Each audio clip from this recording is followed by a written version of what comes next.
Hare Krishna everyone, I hope all of you are doing well. Today we are going to discuss about shlok number 30. Last we had discussed about shlok number 29 जहाँ पे we had discussed कि how Arjun got so nervous right before the whole Kurukshetra, the whole Mahabharat war, right?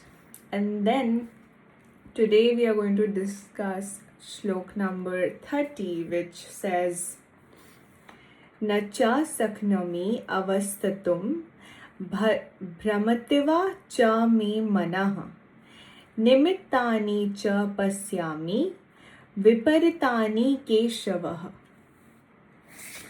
which means, and this is being said by Arjuna, and what is Arjuna saying is मैं यहाँ अब और अधिक खड़ा रहने में असमर्थ हूँ। मैं अपने को भूल रहा हूँ और मेरा सिर चकरा रहा है। हे कृष्ण, मुझे तो केवल अमंगल के कारण दिख रहे हैं। अपने अधैर्य के कारण अर्जुन युद्ध भूमि में खड़ा रहने में असमर्थ था और अपने मन की इस दुर्बलता के कारण उसे आत्मविस्मृत हो रही थी। भौतिक वस्तुओं के प्रति अत्यधिक आसक्ति के कारण मनुष्य ऐसी मोहमयी स्थिति में पड़ जाता है। भयम द्वितीयाभिनिवेशतः स्यातः, ऐसा भय तथा मानसिक असंतुलन उन व्यक्तियों में उत्पन्न होता है जो भौतिक परिस्थितियों में ग्रस्त होते हैं। अर्जुन को युद्ध भूमि में केवल दुखदायी पराजय की प्रतीति हो रही थी। वह शत्रु पर विजय पाकर भी सुखी नहीं होगा। निमित्तानि विपरीतानि शब्द महत्वपूर्ण है। जब मनुष्य को अपनी आशाओं में केवल निराशा दिखती है तो वह सोचता है मैं यहाँ क्यों हूँ। प्रत्येक प्राणी अपने में तथा अपने स्वार्थ में रुचि रखता है। किसी की भी परमात्मा में रुचि नहीं होती। कृष्ण की इच्छा से अर्जुन अपने स्वार्थ के प्रति अज्ञान दिखा रहा है। मनुष्य का वास्तविक स्वार्थ तो विष्णु या कृष्ण में निहित है। बुद्धिजीव इसे भूल जाता है, इसलिए उसे भौतिक कष्ट उठाने पड़ते हैं। अर्जुन ने सोचा कि उसकी विजय केवल उसके शोक का कारण बन सकती है। So here Arjuna is saying that his mind is unstable and he's not able to stand his ground, where his legs are shaking, where his feet does not feel firm because his mind is divided in two sides and he doesn't feel aligned. So he is forgetting himself. He's forgetting his real purpose of why he was there on the battlefield of Kurukshetra. Arjuna also tells to Vasudeva, that is Shri Krishna, who is also the killer of Kesi demon. The demon's name is Kesi. And here what Arjuna is trying to depict is that he is impatient right now. He has a weak mind right now and attached to material existence. He seems extremely attached to the material world, where he sees that the material world is everything. So that has led to his mental imbalance, and because of that he's seeing only unhappiness, right? He's seeing that this decision will not bring happiness to anybody and that this decision of fighting is destructive. That is what he's thinking. Then he also thinks of himself as the medium, who is the nimit, right? The madhyam. So what happens is, he thinks that even if he wins, he will be sad because he will not have any of his family members or relatives to enjoy the wealth with, and he will not be able to forgive himself of the guilt of what he would have conducted, right? Now, when he calls himself a medium, he asks himself, right? Most of the souls, the people who are living in this world, ask themselves, why am I here? What is my purpose? Why am I born?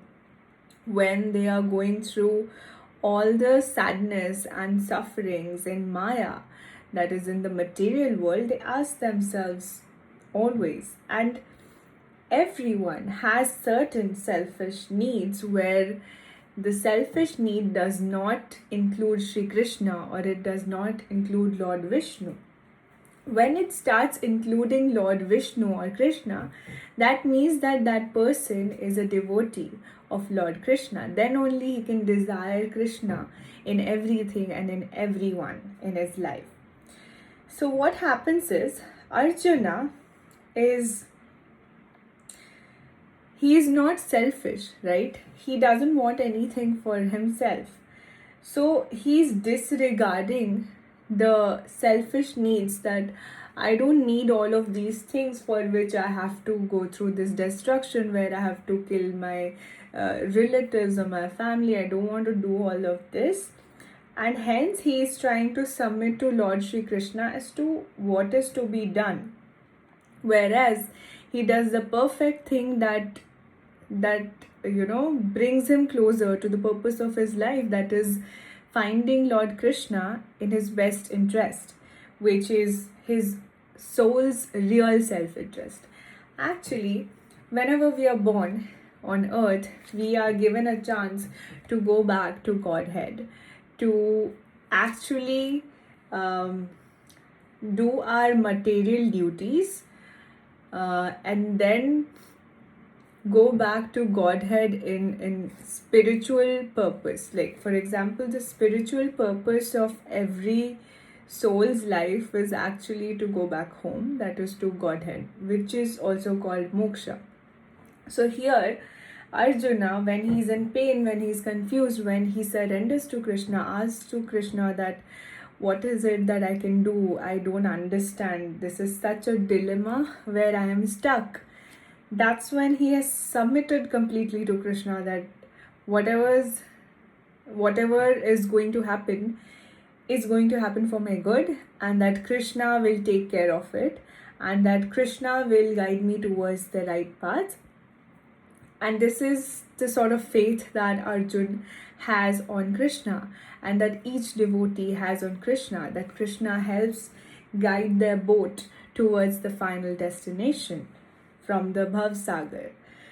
So what happens is, whenever the souls forget that their main goal is to go to Godhead or to find God, they start being attached to the material life or to the material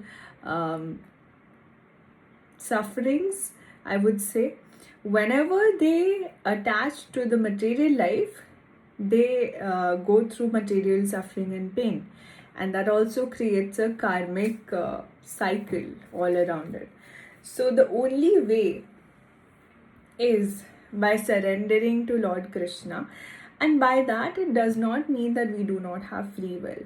Surrendering to Lord Krishna is mostly about trying to take his advice. It's like when you surrender to him and you trust in him that he is going to guide you through all your life process, and wherever he takes you, you're ready to go because you believe and trust in him that he will do the best for you. That is surrender. And but the best part is Sri Krishna never enforces anything on people. He gives people the liberty to have free will to choose. So that's the part where it's 50% him and it's 50% us, where he'll show you the way, but the walking is something that you have to do. If he shows you the way and you choose not to walk there, that is your choice. If you choose to walk in that road, that is also your choice. So it is always better knowing that Krishna always decides for the best, and he has already thought through every possible ways for you. So knowing whichever way leads to your true version, to your true purpose, is where Krishna will guide you towards, that at the end you come back to him.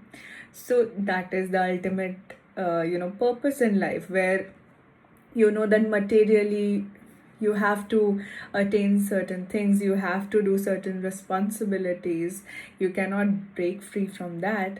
But at the same time, you can do it with God, you can choose to do it with God by surrendering to him, by trusting on his guidance and following that. So that was enough for today's learning. I hope all of you are enjoying learning this, and this has been an interesting experience of learning one shloka every day. Tomorrow, I'll catch you up with shloka number 31. And until then, take care of yourself. Radhe Radhe, Hare Krishna.